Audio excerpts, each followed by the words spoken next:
So those of you that have seen previous bog blogs will know that I actually filmed one in here like a while ago, and I turned the camera around at the end and you just see like this mountain of crap in here.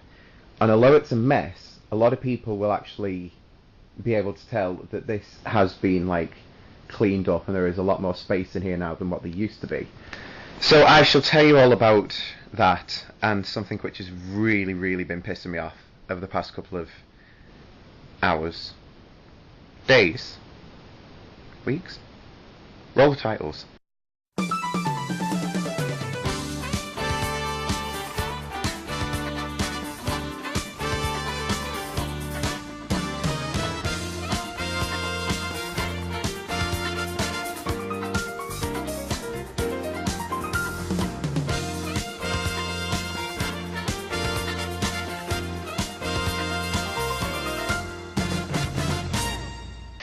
So my issue today is to do with what's been in the news recently, and I need to explain something to you so as you get where I'm coming from with this.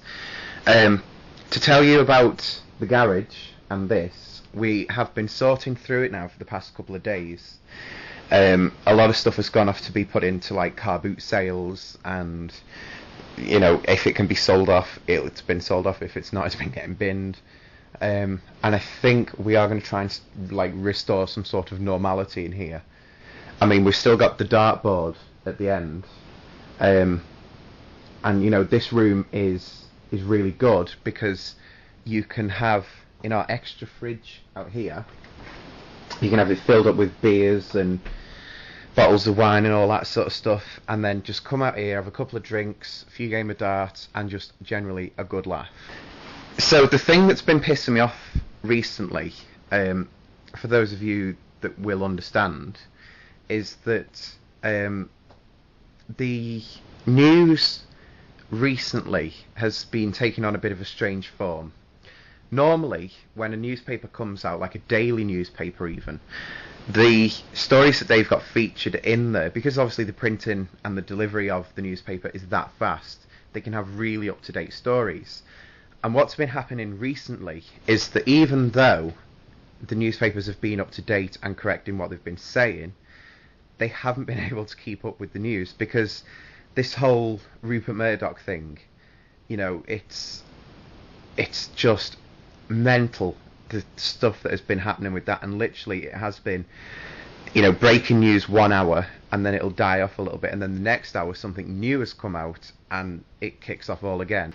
I personally think, after having looked into what this News Corp owns, I don't think that they should be not only granted this license to have Sky News, because look at Fox News and you only need to watch that for like half an hour and you'll understand why they shouldn't be given Sky News.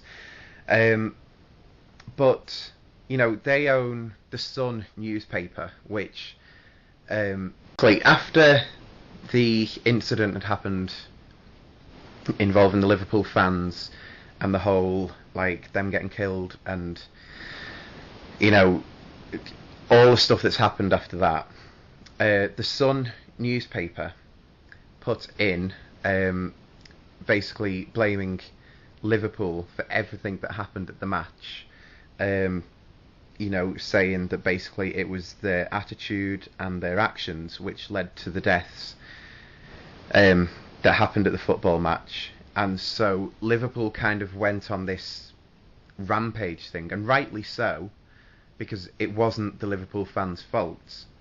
I personally think it was down to the policeman in charge, because, you know, he opened up the gates and blah blah blah blah. Anyway, I'm not getting into that. So yeah, I don't buy the Sun because they print things which aren't true. The News of the World was sort of a respectable newspaper many years ago, but now obviously with the phone hacking scandal it's been proven exactly what that newspaper turned into. You've got the likes of Fox News, which is just the most pathetic excuse for a news channel ever. Like, it's just some of the comments that they come out with on that news channel and the way that they try and brush past certain news stories, like this whole phone hacking scandal, they've tried to brush over it and make out that, you know, the government had been hacked into their systems in the Pentagon in America, and how that was more important than the fact that a murdered schoolgirl over here in the UK getting her voicemail hacked by News of the World was actually less important than that. Well, no. I'm sorry, but what News of the World did was absolutely below scum. Like, just absolutely below it. And everything that's happened since, to be honest with you, is the right thing. And yes, innocent people did lose their jobs, but it's a message to everyone that if you suspect anything happening in your workplace which isn't right, then you need to be the first one to report it, or at least make an attempt at reporting it, not just try and ignore it as, oh well, it's not me that's doing it, it's someone else. Let them get the blame, because as it's being proven, it's not just you that gets the blame. So all this new stuff has been coming out, and then obviously we've had the trouble over in Oslo, in Norway, and you know, the bombs and the shootings and unbelievably like harsh things. And as far as I'm aware, like at the time that I'm making this video, there is still no actual reason as to why all this has happened. No one has actually claimed responsibility or anything like that. And then again, over here in the UK, we've had the news story about the nurse who has been putting insulin into the saline, or saline, however you say it, and has been killing patients. Now, it's not been proven that it's her that's done it. It is still, you know, going through the courts and trials and blah, blah, blah, blah, blah. But that's what's happening. So you've got the, you know, all these news stories, and the newspapers only get one shot at making sure that their news is up to date with everything that's happening. And obviously news channels now have overtaken, because they can bring it at, like, as and when it happens. Now yesterday we had a few people around, and we just sat around talking in the kitchen, and we were saying about this story with the nurse and everything, like, you know, like the following court case and what's happened and all that sort of stuff. And I just thought, well, okay, I'll put the news channel on and see what happens. So the news channel came on, and my brother, who's a hairdresser, was doing my auntie's hair at the time, and had the hairdryer on. The news channel came on, and I looked away, and I was talking to other people. And I still remember my auntie was sat in the kitchen, she just leaned forward, and she went, oh my God, Amy Winehouse is dead. So the cause of death at the moment is still unknown. And for me, the cause of death doesn't have to be known, because the woman herself has died, and I can't describe to you exactly how talented that woman actually is. Like, it's, you know, she was writing songs, she was able to record them, her voice, bloody hell, her style of music, and the fact that it worked in a modern market by itself, that is an incredible feat. But this is where I've had to have the clear out on my Facebook and Twitter and every social networking site, and I've got something in my eye. But I've had to have this clear out on social networking sites, because people's attitude and some of the comments that they've been coming out with, you know, let alone of who it is who has died, their comments have been absolutely disgusting. Like, seriously. I'm not going to name them. If they want to come forward, fine. Feel free to, you know, leave your details below, and I'm sure that quite a few people will get back to you. But comments saying that you're laughing at her death, well, that's disgusting. Comments saying that she deserved to die because she'd taken drugs, well, again, disgusting. Now, people more commonly will try and give up smoking, and giving up smoking is incredibly hard to do. But you can rest assured that trying to give up drugs compared to trying to give up smoking, like, smoking is a piece of piss. Trying to give up drugs, a whole different kettle of fish, and it is a seriously, seriously hard thing to try and do. And my hat goes off to anyone who tries to get off drugs, because it is a hard battle and it does require a lot of work and like inner strength as well as physical strength. It's hard work. So people shouldn't be going, you know, she died, she was a druggie, she was a smackhead, blah blah blah. You should actually be saying, do you know what, this world has just lost a really, really talented artist. But to come out with comments saying that she deserves to die, she's a smackhead, that, you know, all this disgusting stuff, it's not called for. Seriously, uncalled for. It is disgusting that you would even think that. Like, oh, no. So that's why I've had to clear out on my Twitter, and I've had to block a load of people, because their attitude towards it is absolutely disgusting. Again, same with Facebook. You know, there are so many people on there who are now deleted and blocked off my profile because I don't want them on there.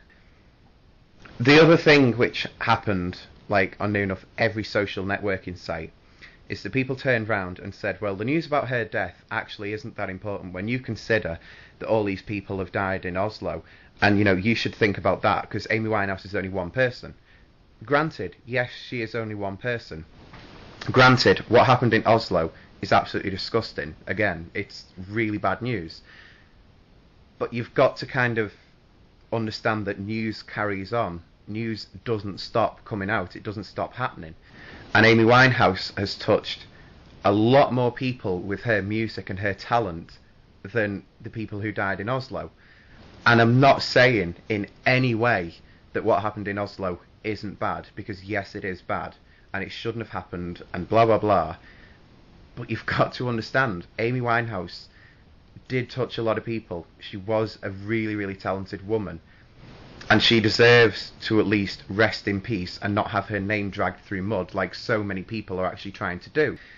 Like, even if you're not emotionally upset or even bothered the fact that Amy Winehouse has died, you can at least try and show some compassion for the people who are a little bit upset by it. So, kind of the message is that yes, while people are grieving at different levels about Amy Winehouse's death, it is possible for people to talk about more than one news story.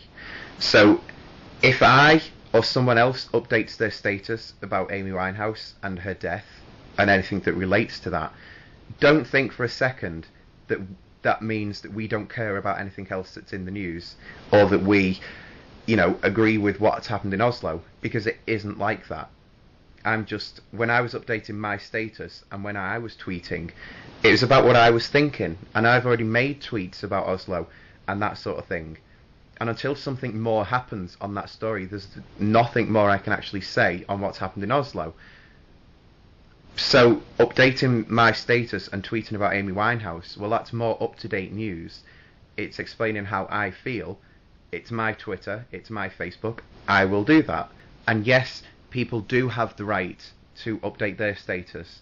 But if you're going to put something like that you're laughing at her death, well, no, I'm sorry, that's disgusting.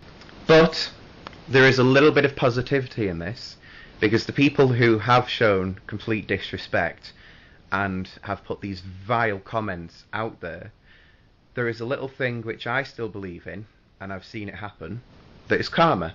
So if you're laughing at Amy Winehouse's death, then bear that in mind when you lose someone that you love. And bear that in mind because someone will be laughing at you.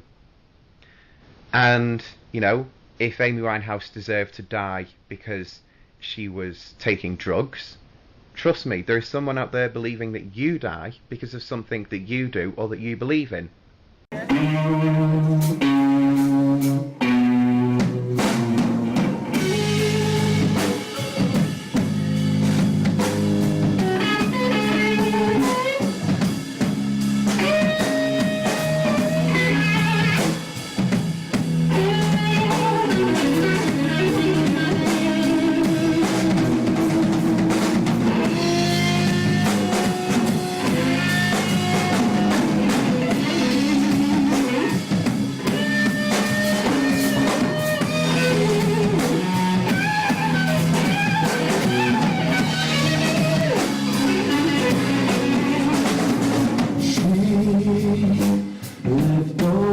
not to regret. Did not suspect who with her safe home bed.